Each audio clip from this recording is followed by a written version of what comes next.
Assalamualaikum warahmatullahi wabarakatuh. Perkenalkan, saya Ika Rosiana Putri dengan NIM 1262042031158.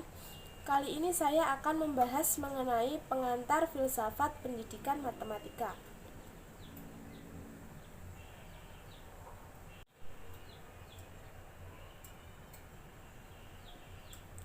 Materi yang akan saya bahas ada 4. Yang pertama, pengertian filsafat.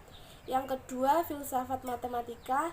Yang ketiga, filsafat pendidikan matematika. Dan yang terakhir, aliran filsafat pendidikan matematika. Baiklah, kita ke materi yang pertama, yaitu pengertian filsafat. Secara etimologis, istilah filsafat berasal dari bahasa Yunani philosophia. Kata ini adalah kata majemuk philos yang berarti kekasih atau sahabat pengetahuan, dan sophia yang berarti kearifan atau kebijaksanaan. Jadi secara harfiah, filsafat berarti yang mencintai kebijaksanaan atau sahabat pengetahuan.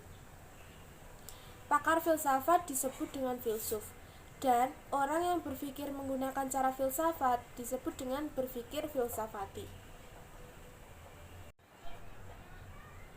Hal yang merangsang manusia untuk berpikir filsafat adalah ketakjuban, ketidakpuasan, hasrat bertanya, dan keraguan. Kata ketakjuban atau keheranan atau kekaguman mengandung arti ada subjek atau yang kagum, dan ada objek, yaitu yang dikagumi.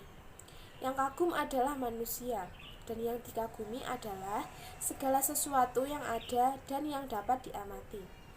Pada awalnya segala sesuatu dijelaskan melalui mitos-mitos atau takhayul.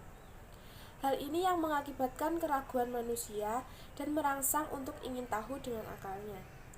Keraguan merangsang timbulnya pertanyaan dan terus bertanya, yang kemudian menggiring manusia untuk berfilsafat. Sifat dasar filsafat adalah berpikir radikal, mencari asas, memburu kebenaran, mencari kejelasan, dan berpikir secara rasional. Peranan filsafat adalah sebagai pendobrak mitos, kezoliman, penipuan, sebagai pembebas dan pembimbing untuk berpikir integral atau utuh, dan koheren atau nyata. Materi yang kedua yaitu filsafat matematika. Filsafat matematika adalah cabang dari filsafat yang mengkaji anggapan-anggapan filsafat, dasar-dasar, dan dampak-dampak matematika. Tujuan dari filsafat matematika adalah untuk memberikan rekaman sifat dan metodologi matematika dan untuk memahami kedudukan matematika di dalam kehidupan manusia. Sejak milenium kelima dan ketiga sebelum Masehi, matematika telah dikenal di Mesir dan Babilonia kuno sebagai suatu alat bantu untuk memecahkan berbagai persoalan non-fisik maupun berbagai persoalan praktis. Rumus-rumus matematika juga digunakan untuk membantu konstruksi, penyusunan kalender, dan perhitungan dalam perniagaan. Akan tetapi, matematika sebagai ilmu baru dikembangkan oleh filsuf Yunani sekitar 5000 tahun kemudian.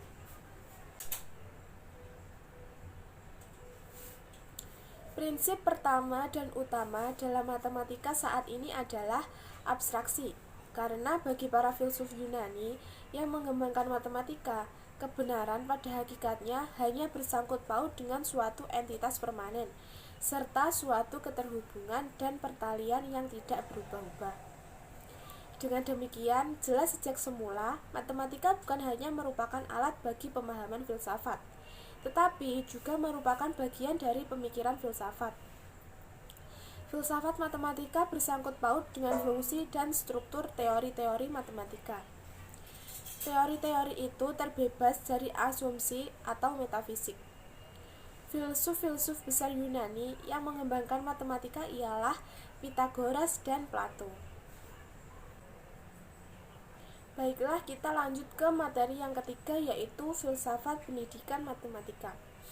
Filsafat pendidikan matematika adalah filsafat yang menelusuri dan menyelidiki sedalam dan seluas mungkin segala sesuatu mengenai ilmu pendidikan matematika, terutama hakikatnya tanpa melupakan metodenya. Filsafat pendidikan matematika mempersoalkan masalah-masalah berikut. Yang pertama, sifat dasar matematika. Yang kedua, sejarah matematika. Yang ketiga, psikologi belajar matematika. Yang keempat, teori mengajar matematika. Yang kelima, psikologi anak dalam kaitannya dengan belajar matematika. Yang keenam, pengembangan kurikulum matematika di sekolah. Dan yang terakhir, pelaksanaan kurikulum matematika di kelas. Baiklah, kita lanjut ke materi yang terakhir, yaitu aliran filsafat pendidikan matematika. Yang pertama, aliran Platonisme. Pada aliran ini, objek matematika bersifat abstrak dan tidak memiliki hubungan realitas atau asal-usul, sehingga bersifat abadi dan tidak berubah. Yang kedua, aliran Logisisme. Pada aliran ini, matematika sebagai cabang dari logika. Oleh karena itu, pengkajiannya harus menggunakan logika, sehingga matematika lebih logis untuk dipahami. Yang ketiga, aliran Formalisme. Aliran ini berpegang pada prinsip bahwa pernyataan matematik bisa diartikan sebagai pernyataan tentang konsekuensi dari aturan rangkaian manipulasi tertentu. Yang keempat, aliran Intuisionisme. Pada aliran ini, semua pengetahuan manusia diawali oleh intuisi yang menghasilkan konsep-konsep dan diakhiri dengan ide-ide. Baiklah, itu sedikit materi yang saya jelaskan mengenai pengantar filsafat pendidikan matematika. Semoga bisa bermanfaat. Wassalamualaikum warahmatullahi wabarakatuh.